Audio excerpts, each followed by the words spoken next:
Hello and welcome to Wrestling and welcome to this Extreme Rules review, which is extremely late. I do apologise, I've been very busy. But yeah, I just thought, as I'd watched it, may as well keep up the pay-per-view post-mortems and get this one done.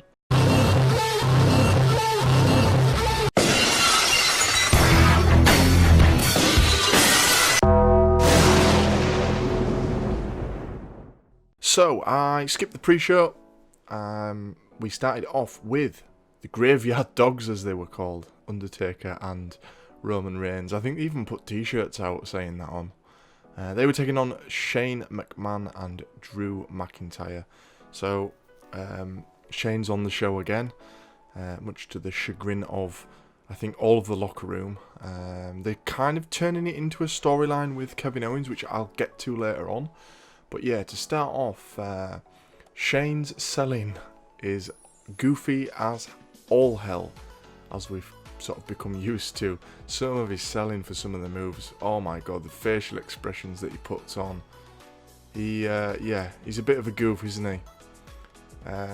Taker wrestled at a much slower pace, I felt, but I kind of feel like it worked better than the Goldberg match. Just because the pace was a little bit slower, it worked out for Undertaker, and he looked a little bit better for it. Of course, that Goldberg match was pretty rough. But yeah, I thought he looked a little bit better here just because of the pace of the match. He went to set up for a last ride on Shane to put him through the announce table, but Elias turns up, and of course it was Extreme Rules. This was no DQ, so Elias sort of became like the third man on that team. And he smashes his guitar across Undertaker's back. This gets McIntyre back into the game. He comes in with a few claymores. And yeah, the heel team sort of back in charge now. Elias and Drew then set Undertaker up onto the announce table. And Shane hits his big elbow. Sends Taker through it. So the minute the good guys are on the ropes, Shane then hits a coast to coast on Undertaker, so he's getting a lot of offense in his Shane on Undertaker, which is, I guess, a little bit silly, but as we said, he's got two guys helping him, so it's not too far-fetched in that sense. Two young guys as well that legitimately could, put up a fight. Reigns fights back, he takes down Elias and Drew. Shane drags Taker into the middle of the ring, whilst the other guys are distracted or on the outside, and then Taker does his sit-up in the middle of the ring. He stands up, he choke slams Shane, then he choke slams Elias. He looks to tombstone Shane, but you can see Drew in the background setting up for a Claymore kick, and I really like the camera work here. I thought this was good. The hard cam sort of zoomed in a little bit, and you could see Drew setting up behind Taker as he was doing the whole thing, so that was good.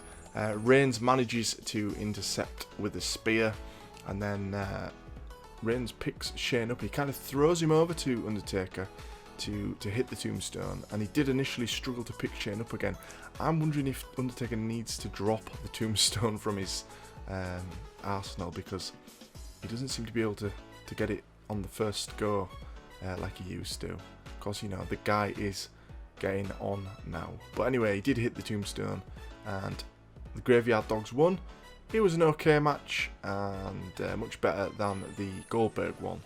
Following this, Usos were taking on the Revival, two really good tag teams, and having a decent match as we've come to expect. Lots going on with super kicks, splashes, blind tags, and eventually the Revival managed to pick up the win with the Shatter Machine, so they retained their titles.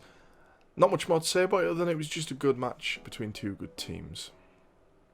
Then we got Aleister Black versus Cesaro. Now, the whole Aleister Black thing was building up to him having a mysterious opponent, and I haven't really been watching Raw and SmackDown. I haven't done for nearly 2 months now, so I'm a little bit out of the loop on the storylines, but I was expecting the return or his mystery opponent to be Bray Wyatt, but for whatever reason it's Cesaro. Both these guys are really talented, and I was quite excited to see a match between them. Cesaro's just super strong, and Aleister Black is just really graceful in the ring. He makes everything look so graceful, all the moves that he does. There's a cool moment when Black went for a double knees and Cesaro caught him, and then he pops him up and he hit the uppercut. That was really cool. And then later on, Cesaro attempted to do like a springboard off the ropes, and Aleister Black clocks him with his knee. So after this, Black started working the knees of Cesaro, and this was a nice bit of storytelling, nice bit of ring psychology, as they say, and it meant that Cesaro couldn't hit all of his offense. We see a knee bar, which makes Cesaro's knee a little bit worse, but he reverses it into the sharpshooter. Cesaro sets up for a neutralizer, but Black breaks free, lands the Black Mass, and he wins. Good match, and I'd like to see more from these two. Alexa Bliss gets Nikki a t-shirt for their upcoming match because they're in a handicap match against Bayley. And then Truth and Mela turn up, putting up posters. I think this is something to do with the 24/7 title. I've not really been keeping up on that. But Truth keeps mentioning Hornswoggle, which I'm not really sure why. Is he calling Drake Maverick Hornswoggle because of his size? Need to sort of find out about that. And then the Street Profits walk in. They're just hanging around at the minute. Again, I don't really know what's going on. I felt it was a little bit of a pointless backstage segment. Okay, then we have the handicap match that I just mentioned. Lots of fast tags from the team of Bliss and Cross. Nikki Cross traps Bayley in the apron like she tends to do. They're wearing her down. She manages to pull off like a double submission move on them. I thought they were going to tap out at this point, but they actually managed to escape. Cross puts Bayley down. Bliss goes up for the Twisted Bliss, but Bayley has her knees up. Then Nikki Cross goes off the top rope, but Bayley gets up and hits her mid-flight. Bayley then lands the big elbow, and she retains her title. Now, I wasn't quite sure what was going to happen. They were saying they were going to be joint champions if they'd have won. I'm not really sure how that would have worked, so I'm kind of glad that Bayley did retain. I wasn't really into that match. We have Lashley versus Strowman, which is a last man standing match, and this obviously goes back to when Strowman put Lashley through the LED boards on Raw, which was a really cool segment. I really enjoyed that. I did see that. But yeah, this all kicks off before the bell, sort of outside the ring. They fight all around the crowd and then into the concession area. This is obviously the match has now started. Lashley is put through the merch table. They make their way back towards the ring. Bobby drives Braun through a barricade. That was cool. He buries him under the commentary table, but Braun manages to get out of that.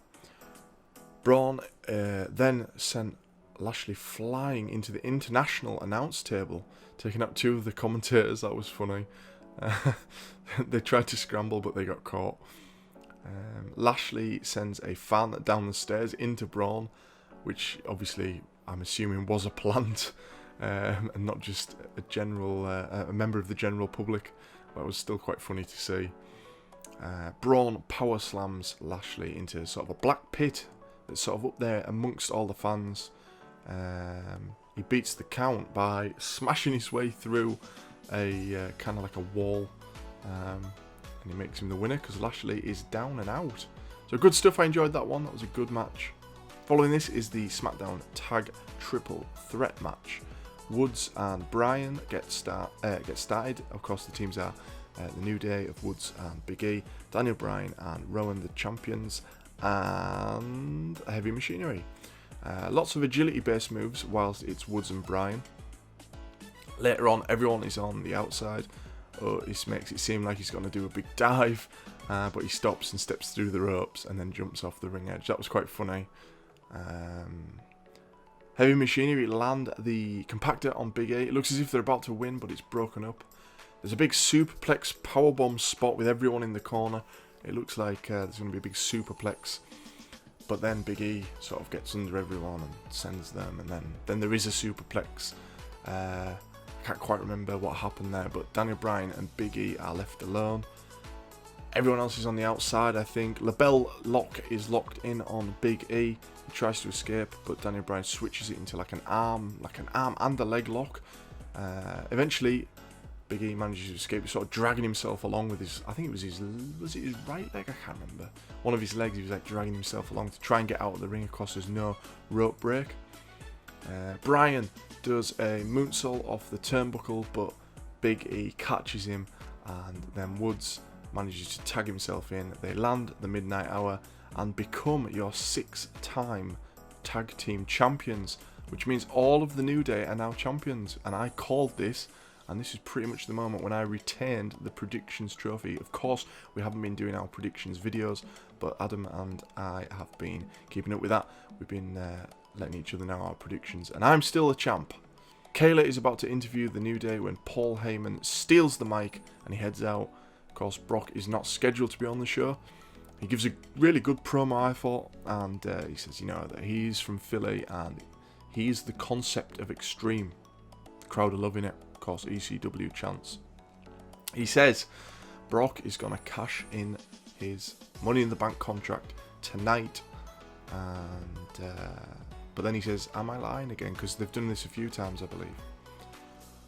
AJ Styles heads out for his match. He has his backup of the club, which is good to see. It's nice to see that Gallows and Anderson have now got a little bit of a role on the show. And before the match starts, they jump Ricochet. Eventually, Ricochet gets back into the match. The bell goes, gets back ready. He gets rolling. He's hitting all his aerial moves. He takes out the club at ringside just to make sure that they can't interfere anymore. He pops up on the top rope, tries to do a move from the top rope. AJ catches him, then he lands that sort of backbreaker onto his knee. But it seems to have hurt AJ as well. He sort of starts clutching at his knee. There's so many good counters and reversals from both men. I think a lot of people were really excited when it was announced it'd be AJ versus Ricochet, both, you know, really athletic guys. Ricochet lands a really good shooting star press, but AJ's foot is under the rope. The ref doesn't see it initially, but the club are there and they make sure. They're saying, foot's under the rope, foot's under the rope, and the ref stops and has a look. And then after this, Anderson distracts Ricochet. Ricochet manages to hit him with an enziguri. The ref tries to usher Anderson away. While he's distracted, Gallows knocks Ricochet off the top rope, and he's sort of hung up in the second rope. AJ manages to get up there, and he hits a Styles Clash from the second rope, which was really cool. And AJ Styles is your new United States champion. Following this, we get Kevin Owens versus Dolph Ziggler, which is a match I don't think any of us were expecting. I don't think it was on the card. I think it just happened on the night. But it ended up being a squash match.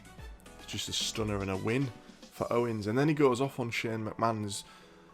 They showed a little bit of this before, that he's been sort of calling Shane out for taking the spots of legitimate wrestlers and stuff. But it's all feeling very Austin versus Mr. McMahon to me, because, you know, Kevin Owens, he's doing the stunner, he's flipping people off, and Shane's obviously playing the role of his dad. He's not as good as his dad was at talking. He's probably better than him in the ring. But yeah, it's feeling very Austin McMahon round 2 to me. Now we have one of the big matches of the night. It's Samoa Joe versus Kofi Kingston.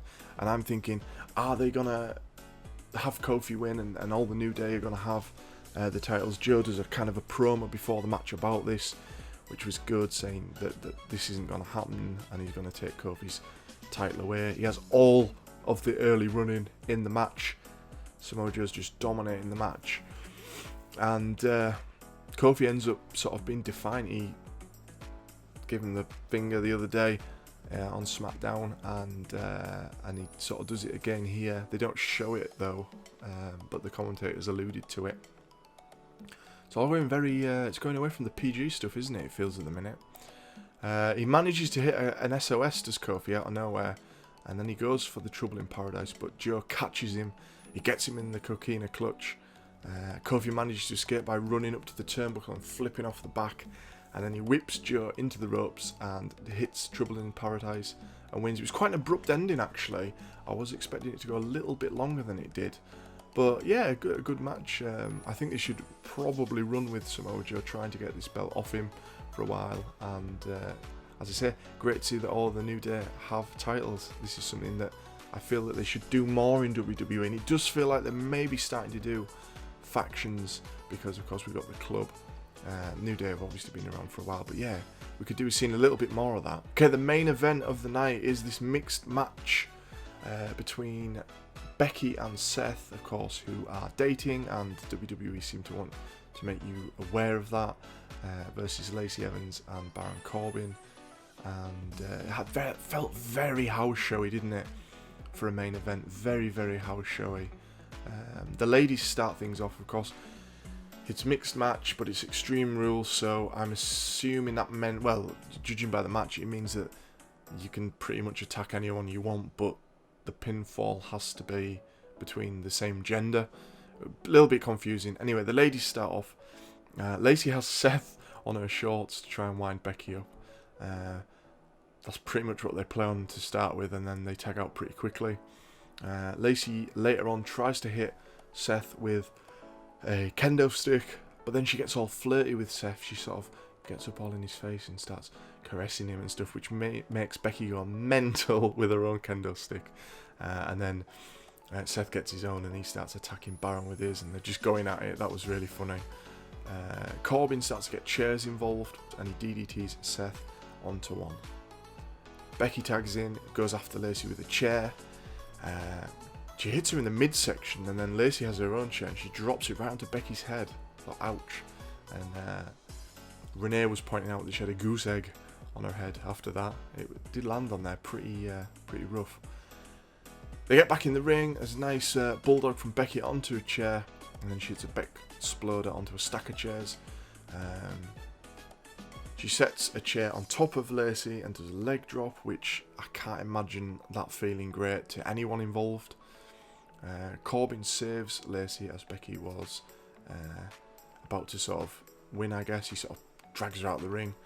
Seth then throws a chair towards Corbin. He catches it. Becky's up on the top rope. She was setting up there before he dragged Lacey off, and she does a drop kick. As I said, normally I would think that should be a DQ, but I think it was okay because it was Extreme Rules. Lacey hits a wonderful moonsault later on. Very, very nice move. She hits it so well. Seth and Becky set up some tables, but Lacey and Corbin have had time to recover.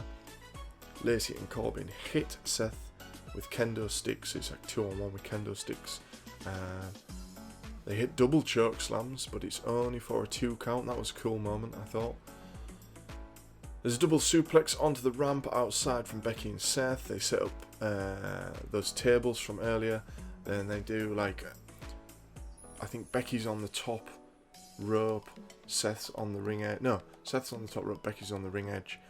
Becky does a leg drop through the table on Lacey, and then Seth hits a splash through the table. That was a really good moment. I really enjoyed that. Then Seth goes to hit the stomp on Corbin in the ring when he gets him back in, but Corbin sort of catches him, pops him up for the powerbomb. Then he hits a deep 6. That was a really good combo. Becky manages to break the pin.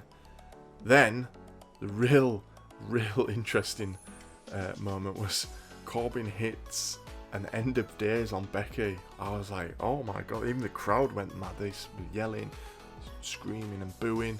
Seth goes mad, he's fuming, he hits 3 stomps and they win. And then Brock Lesnar's music hits, and he's here to cash in, just like Paul said earlier on. He lands 2 Germans before he actually does the cash in. 2 German suplexes on Seth, who, of course, he's won out from the match he's just had. And an F5, and then the new Universal Champion is Brock Lesnar. So he's got it back. I think a lot of fans will be annoyed at that. We saw when he got Money in the Bank, a lot of people were annoyed with that. But I do think that Seth's a good champion in the fact that he's good in the ring and everything. But I think he's better when he's chasing the title, and this could be a good move on WWE's part, just to keep things fresh and interesting. I wonder what they will do. I wonder if Seth will attempt to go for it and and miss out, or if they'll go with someone else. I'm not too sure, but I guess we'll find out in the coming weeks. So overall, a decent pay-per-view, I thought. I did see a lot of people, because as I say, obviously doing this so late, I did watch it a little bit later than everyone else. I saw a lot of people raving about it, saying it was so good, but I don't think it was anything exceptionally good, but it was enjoyable. I think it would be a 7 out of 10 for me. Definitely worth a watch. And yeah, it seems like WWE have turned a corner a little bit since the arrival of AEW, which is what we were all hoping for. I do need to get back into watching the weekly shows, which I will be doing now that I finished work, where I've been working, so I'm going to have time to stay up and watch things live, so be prepared for the return of Raw Replay and SmackDown Synopsis.